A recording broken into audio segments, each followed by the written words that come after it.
अल्लाह का एक नेक बंदा केरल से अल्लाह के घर तक यानी मक्का मदीना तक पैदल ही निकल पड़ा है। जहां जहां से अल्लाह का ये बंदा गुजर रहा है, हजारों की संख्या में लोग उसकी सुरक्षा और सलामती की दुआ कर रहे हैं। भारत देश तरह तरह के धर्म से जुड़ा हुआ देश है और यहाँ अपने अपने धर्म स्थानों तक पैदल यात्रा आम बात है। पैदल यात्रा के जरिए श्रद्धालु अपने अपने धर्म स्थानों पर पहुंचकर मत्था टेकते हैं। लेकिन इस बार जो शख्स पैदल निकल पड़ा है वो न सिर्फ देश में बल्कि विदेशों में भी चर्चा का केंद्र बन गया है। जहां जहां से वो गुजरता है वहां वहां उस पर फूल बरसते हैं। हजारों लोगों का हुजूम उसके साथ चलता है। पुलिस की गाड़ियां आगे पीछे उसकी रक्षा करती है। आप भी ये सारी बातें जानकर हैरत में पड़ सकते हैं। लेकिन कहा जाता है कि अगर इरादे मजबूत हो तो मंजिल भी आसान हो ही जाती है। ऐसा ही नेक और मजबूत इरादा लेकर पैदल हज के लिए निकल पड़े हैं केरल के शिहाब छोत्तुर। अपने जुनून को हकीकत में बदलने वाले केरला के रहने वाले शिहाब ने ठान ली है कि वो पैदल हज यात्रा कर केरला से मक्का तक जाएंगे। पिछले दिनों वो अंकलेश्वर से फिर वडोदरा से गुजरे और अब पंचमहाल के कालोल से वो गुजरे, जहां हजारों की संख्या में हर धर्म के लोगों ने उनका स्वागत किया, उनका सम्मान किया। केरला से पैदल हज यात्रा पर निकले शिहाब ने 2023 में हज से पहले मक्का पहुंचने का लक्ष्य रखा है।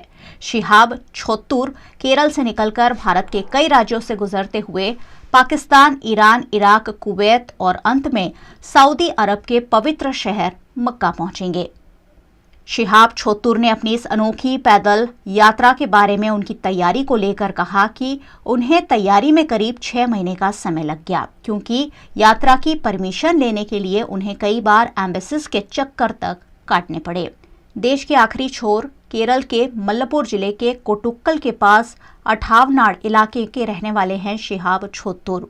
शिहाब जोखिम और तकलीफों से भरे लेकिन इस रूहानी सफर पर ऐसे दौर में निकले हैं जब सारी दुनिया में चहल पहल मची हुई है। फिर भी केरल के शिहाब छोत्तुर अल्लाह के घर को देखने के लिए अकेले ही पैदल चलकर 600 किलोमीटर से ज्यादा की दूरी तय कर रहे हैं। शिहाब केरल से चलकर राजस्थान से पाकिस्तान, ईरान, इराक, कुवैत और सऊदी अरब जैसे देशों का सफर तय करते हुए करीब 8 महीने बाद अगले साल तक मक्का पहुंच जाएंगे।